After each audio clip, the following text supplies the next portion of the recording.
weekend, beautiful people. Good morning. Welcome to 321 No Kiddin. Bobby the Awesome here. Kicking off my weekend morning. I got some work done. After I'm done chatting with you, I am going to go for a nice walk outside. So here goes our reading for today.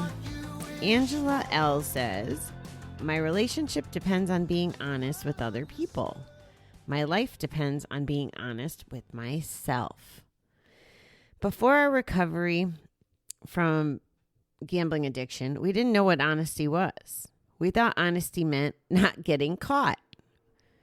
We used honesty like money, spending just enough to get through the day.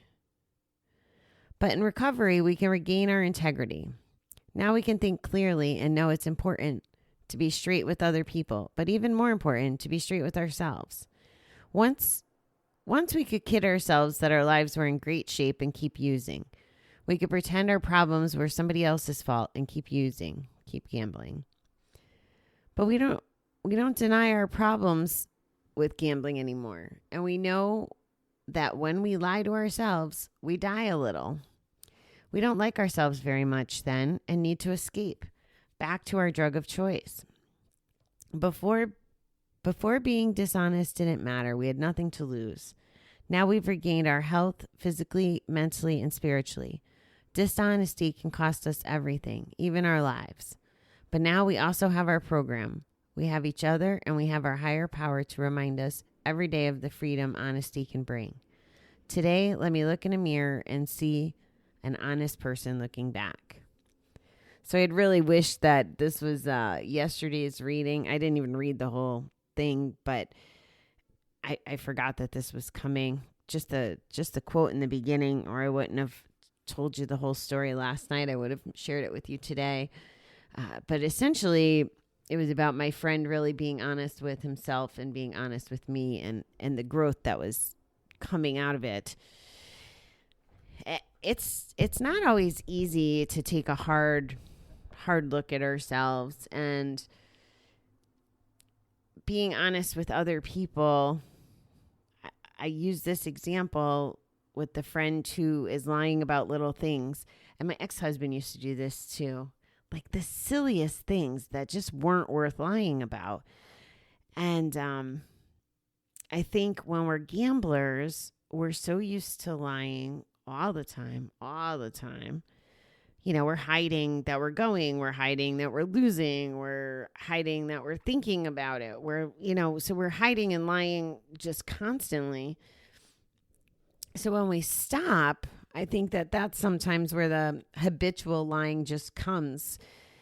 And to be honest with other people is one thing, and it's a very important thing. And as we've chatted about, trust is not going to come back overnight as much as we would like it to, but it's just not the way the world's going to work.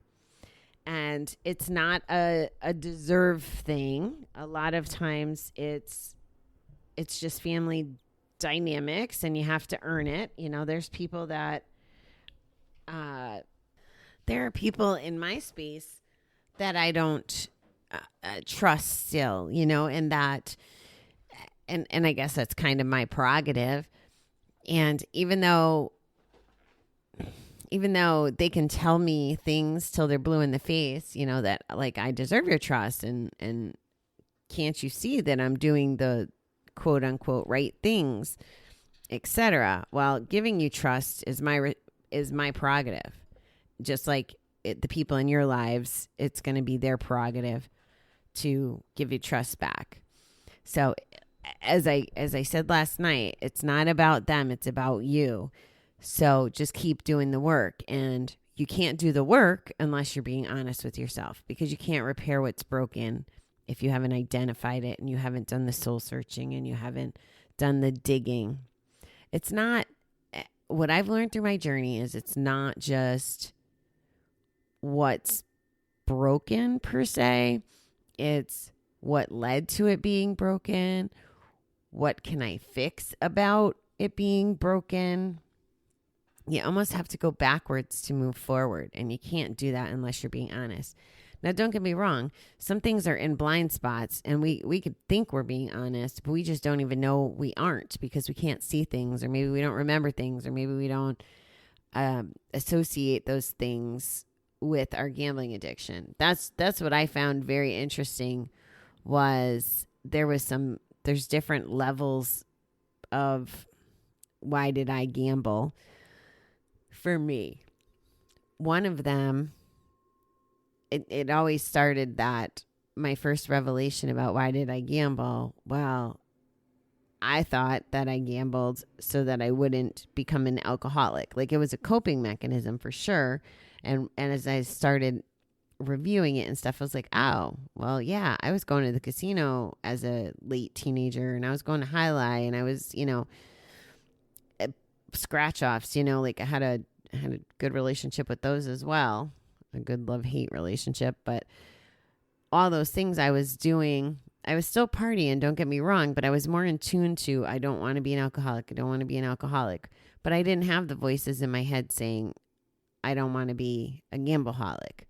So that was the first layer for me. And then just even as recent as this last 6 to 9 months with just, the digging deep and not even trying in some cases.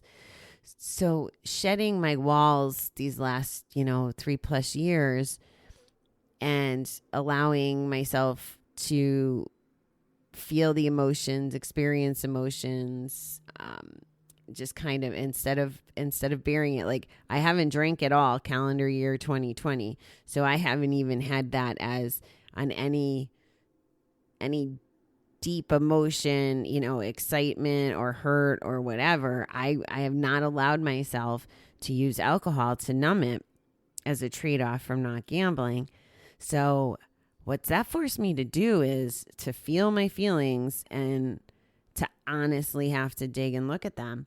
And what I've come up with, and like I said, kind of unintentionally, it's snowballed, but one of the biggest things that I've uncovered between how I'm looking at my life, how I've reflected upon Bob dying, what Bob meant in my life, it's really been pivotal how my relationships formed based on, the past, and how Bob showed up as a parent or didn't show up as a parent is more how I should say it. How his disease impacted that, right? So I was on both sides of that. Although I was a daughter, I was also the daughter of an addict, which is where when I give people advice about what their family is feeling, I've been on the side of it as a a daughter, a niece, a sister, the list kind of goes on. So that's what I'm speaking from, is from the place of being the family or in a relationship with someone that's an addict, as well as, being an addict myself. So when I reflected on all of that, it came down to my perceived value of myself. Well, if my biological father didn't have interest and think that I was worthy of his love or his time or his energy, then did that linger in my head on some level? Like, how's that for fucking hard truth? That you don't think you're worth it because of things that have led you to think you're not worth it, which is part of why I'm an advocate for all of us, because we are worth it. And I didn't even know that was a thing, guys. Like, I didn't even know that was part of my I don't want to say damage or whatever. Like, I didn't know that was part of what I was feeling. I had to unbury it from all that negative stuff in my bucket, right? Like, it was definitely the below the crust of the earth kind of layer in my bucket. Now, here's what I don't know. And this is why I also advocate for recovery every day and really living and learning and experiencing is there may be more that I don't even have a clue about. Like, I didn't know. I literally would have told you for the last, 3 years, that even longer than that, because I think I started this theory about being a gambler instead of an alcoholic. My first round in recovery, it was like, that's what made sense to me and resonated. So fast forward, 5 or 6 years, 7 years, whatever. Oh, is it because of that? Or is it because of this worth thing? Or is it because of something I haven't even uncovered yet? And it's not for me to decide of, if there is more, when I'll discover it. I learned exactly what I was supposed to learn this year in the exact time that I was supposed to learn it. And I couldn't do that unless I was being honest and open to receiving it. I mean, I literally said in front of business people, I had like a freaking ugly cry meltdown in front of one lady I didn't even know. She was the speaker who triggered all this emotion. And then people I've known only 3 months, like in a business coaching environment. It was like I had this meltdown aha moment in front of everybody, but it was so freeing. It was just so freeing. And if I wasn't allowing myself to feel and to be honest, I wouldn't have had that moment. And a lot of it, and especially as a gambler, a lot of my work has been around money. And I think that I've just had such a freaking bizarre relationship with money all these years. And maybe we'll talk more in detail about that on another day. But anyway, so being honest. So it's saying, I'm just going to recap kind of the highlights of the reading. Before we got into recovery, we didn't know what honesty was. And I think that's probably true in a lot of cases. At least I didn't know what honesty was in reference to my gambling and my behavior, even when I talked about finances or whatever. And in recovery, we regain our integrity. And I absolutely believe that's true if we're doing it the right way. And so my friend that I was telling you about last night is, he's been in recovery for the same amount of time as I have. And our approaches have always been different, from the very beginning. When I said something about, I'd still be in a Gamblers Anonymous meeting 30 years from now, he kind of scoffed and was like, what do you mean? Like, you think you'll be in, going to GA 30 years from now? Well, yeah, like we don't get cured, buddy. Like we don't get fixed. And I think what's happened that I can tell from chatting this last month is he's being presented with the things that he needs to grow. And the beautiful part and the thing that I'm so excited about for him is that he's actually being honest about looking at it. A year ago at this time, he told me he's the happiest he was ever been. But he was telling me that while he's fucking hammered and, just like repeating himself over and over again. So who was he telling? Was he telling me or convincing himself? So I see some growth and stuff. And again, it's because he has to be honest. This is the most honest I think I've ever, not the ever, but this is a very, a different level of honesty, the kind that that you're going to uncover shit and you got to deal with the shit. And that's probably why most people don't want to take an honest look at themselves is, wait a minute, then I gotta find out, like you start digging in your bucket under those normal everyday layers of negativity or shit. And, you're going to uncover some stuff it's not going to be pleasant. It's just not. And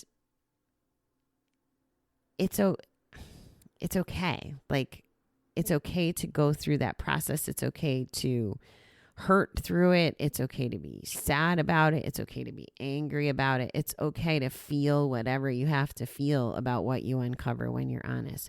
That's how you move forward and that's how you heal. So you got to dig it out of the bucket and just make the bucket emptier, so you have a place to store more positivity, that your roots are deeper. And if you can follow me on the visual here, if if your bucket can only hold so much and there's still these layers of negativity that we're not breaking through, and negativity is just my word for shit, I guess, in this context. But let's think of it. Just let's pretend our bucket is a foot high, just for lack of a better example, and that you have 8 inches in your bucket that are open and free flowing, and it's the positivity. And even when negativity comes in, you might get a half an inch of it, but you kick it right out, and you're like circling. But there's still these 3 inches at the bottom that you just never got to. And, you know, they're the ones that don't just need like a little kid spatula to dig through. It's the ones that you need like a fucking jackhammer. And you know that there's going to be just stench and hard, crusty, miserable shit in that last 3 inches. Well, if you break through those 3 inches and you know, like air out the house, let the stench go, wheelbarrow the crap out, you know, after you jackhammer it all loose, it's going to create a cloud of smoke, and it's going to be just chaos, right? But you got to get it out of your bucket. So here's the thing, guys. This is unbelievable to me that as I share this, like it's so freaking clear in my mind and so clear as a person. And this is pretty much the premise of what I believe in. So now it's empty, right? You get it all out of there. Now your bucket's completely got that 3 inches extra for positivity. So now let's say you've done this work and you're going through everyday life and it's stressful. Let's say one of my friends just recently, she got done with like a couple moves, like inter-country kind of moves, you know, no internet, no connection, changing places, changing scenery, need the furniture, in class, da-da-da-da-da. Like all these stresses. So I think I've read before that, you know, the major stresses in life are things like changing your job, going through a divorce, buying a house. So let's say that you have a few of these stressors just going on and on. Well, your positivity bucket, to get through some of that stress, you have to be mindful of keeping your positivity bucket, you know, full to support that stress. But if your capacity, the most your capacity is ever 8 inches, wow, I did really bad math. I made an 11-inch foot there. Sorry. So that last 3 or 4 inches, we'll call it. But let's say you've only ever given yourself that freedom of that 8 inches for positivity. When these stressful moments come and they dig deep and they start digging below that 8 inches of positivity, well, that's then when we can get ourselves in trouble, right? Because, we don't want to go there. We can't handle this. So then we go back to coping, or potentially, right? That's what leads us back to the bat. So by cleaning up all that, when the compounding big stressful moments, COVID, death, not being able to be connected to people, when all that happens, if we have those extra 3 or 4 inches, chances are we can make it to the other side a lot better. I feel like I need to write a different book called The Bucket Theory. That's just the way it's going, the way my brain is racing on this. Sorry, guys. Yeah. So all of that starts with the honesty. I know I totally went a little deeper and off track of what the reading was trying to say, or at least the way they want to say it. But it's true. And if you're honest, the things that, they say you have nothing to lose. If you're honest, the things you're supposed to lose, you'll lose. So it's not that you have nothing to lose. You have things to lose. But chances are those things that you're losing, well, actually, I just know it. The things that you lose are for a very good reason. Whether we understand it at that moment or not, we lose them for a reason. And it's so that we can move forward and have the best life we can have without them. So, Yeah, this was good. I'm sorry I got a little all over the place as usual, but thank you. I hope that resonated. I am going to leave you now. I will be back tonight. We're going to celebrate something, I guess a little silly. And maybe you're figuring out I just like to celebrate. I just like to celebrate. But we're gonna celebrate a little something tonight. I'm pretty excited to just call out. It's a milestone that if you asked me a couple months ago if I thought I would see this anytime soon, I would say no. You're probably gonna laugh at me when you hear it, but we'll take it because it's a testament to a lot of hard work and energy and time and growth. So it's worth acknowledging. I hope you guys have a fabulous day. Going to get me some sunshine now and then get my butt to work. All right. I love you guys. I hope you have a great weekend. Talk soon.